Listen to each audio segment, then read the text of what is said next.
Dana 16. decembra održat će se lokalni izbori u opštini Kula.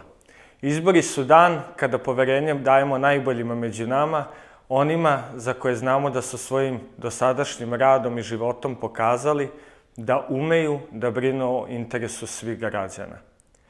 Pokret obnove Kraljevine Srbije i lista čiji sam nosilac, verujem, je okupila tim ljudi koji je sposoban, može i ume da vodi opštinu Kula u narednom periodu. Kroz posao koji radim shvatio sam da su najbolji rezultati mogući i u najtežim uslovima.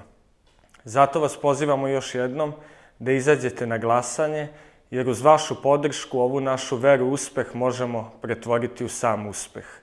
Trojka je naša brojka, vidimo se 16. decembra.